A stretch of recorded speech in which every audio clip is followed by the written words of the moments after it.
ఢిల్లీలో cockroach Janata party నేతృత్వంలో సాగుతున్న ఉద్యమం మీద పోలీసులు విరుచుకుపడ్డారు.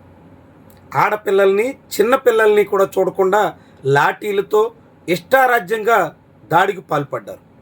ఈ విషయం మీద సుప్రీంకోర్టులో పిటిషన్ వేస్తే దాన్ని పరిశీలించడానికి మాకు తీరిక లేదు అంటూ చీఫ్ జస్టిస్ సూర్యకాంత్ పేర్కొన్నారు. అంటే హైకోర్టు, సుప్రీంకోర్టు లాంటి ఉన్నత న్యాయస్థానాల్లో ప్రజల గోడు వినిపించుకోవడానికి, తమకు అన్యాయం జరుగుతుంది అని చెప్పుకుంటే దాన్ని పూర్తిగా పరిశీలించడానికి తీరిక లేదు, వీడియోలన్నీ ప్రొడ్యూస్ చేసినప్పుడు చూడడానికి టైం వేస్ట్ అని కోర్టులే వ్యాఖ్యానిస్తున్నటువంటి దశలో ఆంధ్రప్రదేశ్ హైకోర్టులో ఒక న్యాయమూర్తి విషయంలో ఏపీ ప్రభుత్వం స్పందించినటువంటి తీరు చాలా ఆసక్తికరంగా కనిపిస్తోంది. చిన్న మొత్తమే కావచ్చు, తన తండ్రి కోసం తను భరించాల్సినటువంటి మొత్తాన్ని ప్రభుత్వం ద్వారా ఎలా సంపాదించారో ఈ జీవో మనకి తెల్లం చేస్తుంది. ఇది జీవో నెంబర్ 222/27/2026 నాడు ఈ జీవోని ఆంధ్రప్రదేశ్ రాష్ట్ర ప్రభుత్వం లా డిపార్ట్మెంట్ విడుదల చేసింది. ఈ జీవో ప్రకారంగా హానరబుల్ జడ్జ్ శ్రీ చంద్ర ధనశేఖర్ ఆయనకి సంబంధించినటువంటి 7,250 రూపాయలని ఆంధ్రప్రదేశ్ ప్రభుత్వం శాంక్షన్ చేస్తూ ఈ జీవో ఇచ్చింది. 7,250 రూపాయలు అంటే న్యాయమూర్తికి అది ఎంత పెద్ద విషయమో ఎవరైనా అర్థం చేసుకోవచ్చు. అయినప్పటికీ కూడా ఈ విషయంలో ఆయన న్యాయమూర్తి గారి తండ్రికి కళ్ళద్దాలు కొనడం కోసం ఈ బిల్లుని శాంక్షన్ చేశారు. చూడండి ఎంత విడ్డూరమో. ఇది న్యాయమూర్తికి కాదు, ఆయన తండ్రికి ఏం కొనడానికి కళ్ళద్దాలు. ఎంత మొత్తం? 7,250 రూపాయలు.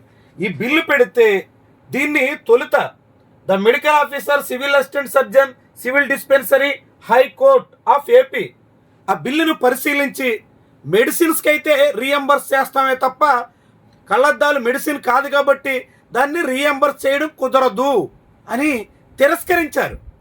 7,250 రూపాయల బిల్లు ఆ సదరు న్యాయమూర్తి తన పరిధిలో ఉన్నటువంటి మెడికల్ ఆఫీసర్కి సమర్పిస్తే స్క్రూట్నీ తర్వాత ఆ బిల్లుని తిరస్కరించిన తర్వాత ఆ తోట చంద్ర ధనశేఖర్ నేరుగా గవర్నమెంట్కి అప్పీల్ చేసుకున్నారు. ఆ తర్వాత గవర్నమెంట్ కేర్ఫుల్గా ఎగ్జామినేషన్ చేసి అతనికి ఆ మొత్తాన్ని ఇవ్వాలి అని నిర్ణయించుకుంది. అంటే 7,250 రూపాయలు నిబంధనల ప్రకారంగా రీఎంబర్స్ చేయడం కుదరదని చెప్పిన తర్వాత కూడా ఆ న్యాయమూర్తి మళ్ళీ అప్రోచ్ అయ్యారు. అన్ని మార్లు కోరారు కాబట్టి ప్రభుత్వం కేటాయించినట్టుగా చెప్తుంది. అంటే న్యాయమూర్తితో పాటు ఆయన కుటుంబ సభ్యుల అవసరాలను కూడా అవకాశం లేకపోయినా తీర్చేదానికి ప్రభుత్వాలు సిద్ధపడుతున్నాయి. అంటే ఇప్పుడు న్యాయమూర్తులు ఏ తీరున సాగుతున్నారో, ఎలా వ్యవహరిస్తున్నారో ఈ ఎపిసోడ్ మనకి చాటుతోంది. చంద్ర ధనశేఖర్ అనేటువంటి న్యాయమూర్తి హైకోర్టులో పనిచేస్తున్నప్పుడు ఆయనకి పెద్ద మొత్తంలో వేతనం ఉంటుంది.